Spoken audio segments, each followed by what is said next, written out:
ஆவடி மாநகராட்சியில் குப்பை அள்ளும் பணிக்காக 60 புதிய வாகனங்களை சிறுபான்மையினர் மற்றும் வெளிநாடு வாழ் தமிழர் நலத்துறை நாசர் கொடியசைத்து துவக்கி வைத்தார். ஆவடி மாநகராட்சி முழுவதும் குப்பை அள்ளும் பணிக்காக 118 மின்சார வாகனங்கள், 78 இலகு ரக வாகனங்கள், 6 கனரக வாகனங்கள் உள்ளன. இந்நிலையில் சுமார் 7 கோடி ரூபாய் மதிப்பில் 40 இலகு ரக வாகனங்கள் மற்றும் 20 கனரக வாகனங்கள் புதிதாக பெறப்பட்டுள்ளது. இதன் துவக்க விழா ஆவடி மாநகராட்சி அருகே புதிய ராணுவ சாலையில் நடைபெற்றது.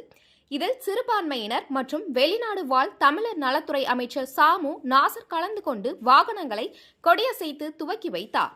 ஆவடி மாநகராட்சிக்கு அர்ப்பணித்தார். இதன் மூலம் ஆவடி மாநகராட்சியில் உள்ள 48 வார்டுகளிலும் கூடுதலான குப்பைகளை விரைவாக அள்ள முடியும் என மாநகராட்சி நிர்வாகம் சார்பில் தெரிவிக்கப்பட்டுள்ளது. இதில் மாநகராட்சி மேயர் உதயகுமார், மாநகராட்சி ஆணையர் கந்தசாமி உள்ளிட்ட அதிகாரிகள் கலந்து கொண்டனர்.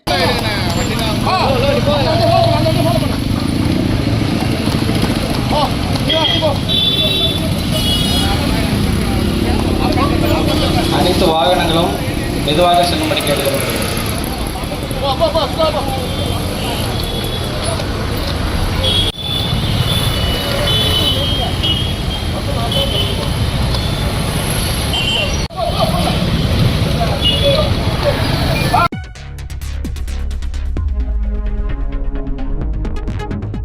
செய்திகளை உடனுக்குடன் தெரிந்து கொள்ள வேதா நியூஸ் டைம் சேனலை சப்ஸ்கிரைப் பண்ணுங்க.